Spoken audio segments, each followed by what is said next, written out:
Hi, I'm Ashley and I'll be presenting Importance of Child Victim Rights. Child victims are the highest priority. Children who are going to go through the trauma when they go through the abuse and everything after that is going to traumatize them, such as going through interviews, such as going through to court, such as having to repeat the story of what actually happens. Everything is going to traumatize them, and not everyone is going to be able to understand what they are going through.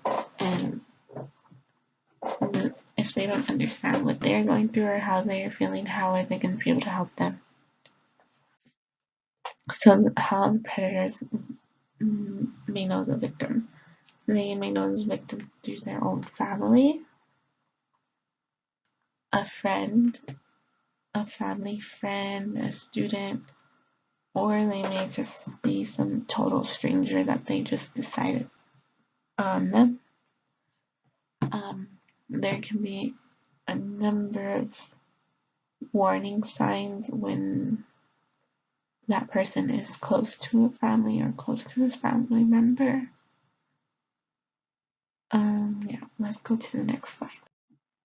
Vulnerability. So I feel the most vulnerable maybe the younger children, just because they don't understand that their perpetrator should not be doing what they are doing to them. And with this, it may be if they're left alone or the parent or guardian does trust in that person to take the children to soccer practice or a number of things like that. When it does happen to the child may be scared and they'll have fear and they don't want to tell because they don't know if even anyone's going to believe them, or that they may be threatened by the perpetrator if they tell, or they may just be scared from a number of things that can happen to the family if the perpetrator was a caregiver for that family. Let's go to the next slide now on how the legal system may be traumatic. Testifying parents may manipulate what the child wants to say exactly, and they may not want to testify if the perpetrator is still around. Testifying altogether is traumatic, I believe. Really, honestly, nobody wants to go up in front of the whole room where people are going to question if they believe the victim, or not.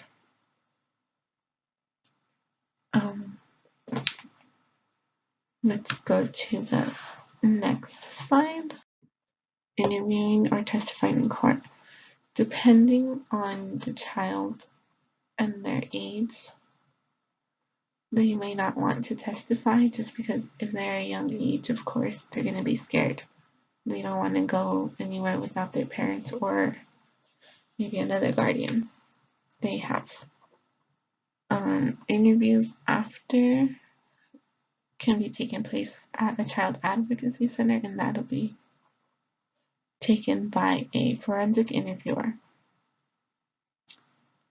The child may be, depending on the age of the child, they can have their parent or a guardian with them when they are testifying. They can sit on their parent's lap, they can hold their parent's hand. And there are also alternatives to testifying, such as they may be in a room with like a two-way window with the monitor recording them. That can be a testify.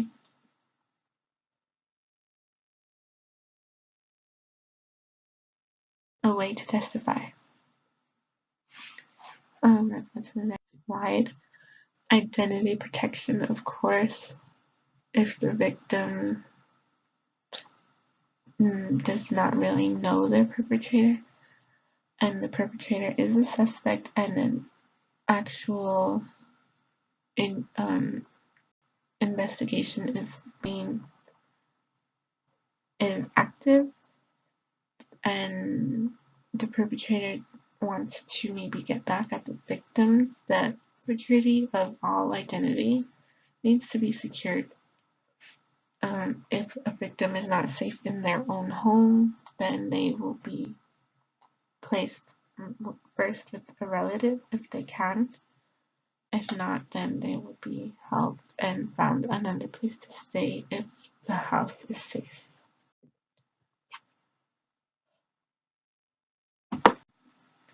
The MDT team is really great. A great group of professionals. It is easier if there is an MDT task force because they all really are working together to make sure that they get to the bottom of the investigation. They are there to help the children, to help the victims, to help the family, to really understand what happened and be able to get them the help that is needed. They will also provide resources such as therapy, home assistance, if it's needed for any of the family members.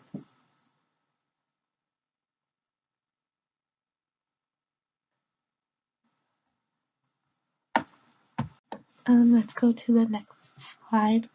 Slide now. The child victim advocate is really there for the victim. If the victim needs anything from medical issue to mental issue to mental health, they will be there. They will be there to assist them in the hearings and help them really prepare for those hearings in the court and not go in there with such an empty mind. When you're under a lot of stress, I feel like maybe sometimes you don't have the best ability to really express how you feel and what you want to say. So having this victim advocate would really help and get your thoughts in order, get your statements in order. This would really help a lot. That way everything can be clear. Let's go on to the next slide now. The child. The child victim is going through tons of stress, tons of confusing thoughts, tons of interviews, and the child may not understand how to cope with it. The child may want to maybe just be alone, do something to distract them from feeling the way they're feeling. They need to find outlets, they need to find coping mechanisms, they need to have someone to explain and help them understand what they're going through exactly and what they can do to get better so they aren't going through a bunch of mental episodes, depression, so they can help them and they won't go through these episodes later on in their adulthood or carry them with them throughout their life. Some statistics.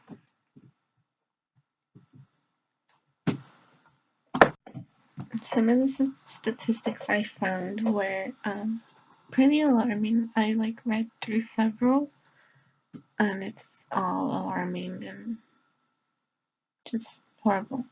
So under the age of 18, 34% of those victims are under the age of 12. So they are all in their middle childhood development stages, right before they reach adolescence, which is where they are gaining their moral developments, their social development, their understandings, their perspectives on how to understand others. So with them going through these events and these traumatic events, it is really impacting them and how they're going to carry that on to their adolescence. And then if the help is not being obtained, then they're going to carry it to their adulthood. in their adulthood, they can go through depression episodes. They can find outlets such as drugs or alcohol, since those things are easier to obtain as adults. They're going to find different outlets, and when they're finding outlets, they are not healthy outlets. They're going to use them for the wrong reasons.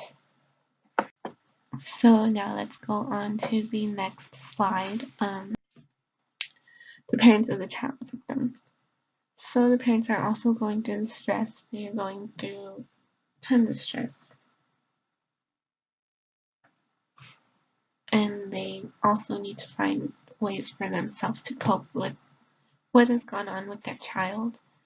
They're going to try to want to understand what the child has been through, and they cannot. They are going to want to try and try several things, and all these things that they are trying to do may just make the child feel more stressed and make the child feel worse, even though those are not the intentions. They're going to cause stress between their spouses. They're going to be, because they don't know how to react.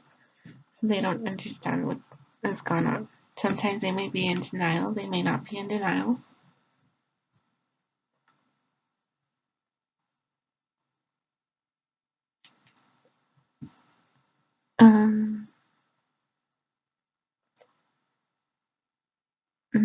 The adults also may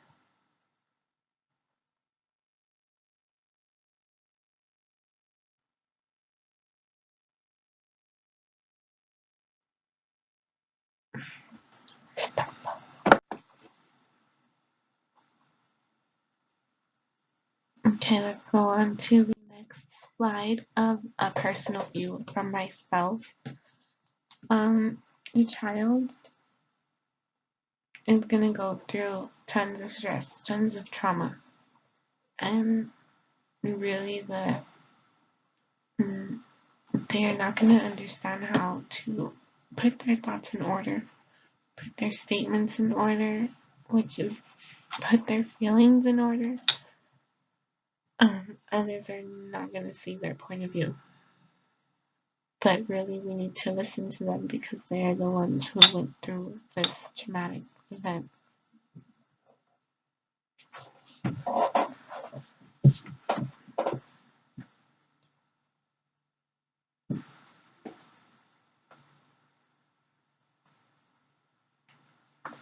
And the parents really are maybe their only safe zone, so the parents really need to be there for their child. They shouldn't judge, and they shouldn't try to manipulate what they think or what the child is trying to say. They really should just listen. There are different ways to get to the bottom, to get to the truth, and nothing needs to be put into an aggressive manner. I think everything should just be taken with patience and just know that they went through something. You need to be there for them. You're the parent and they're your child. It's really just listening to them because they are the victim. So there are programs for the child victims, such as child advocacy centers, where they do provide for interviews.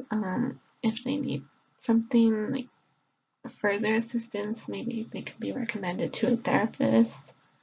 There are family services, there are crisis lines, domestic violence shelters if they are not safe in their home or in the home where the perpetrator is, or anything like that.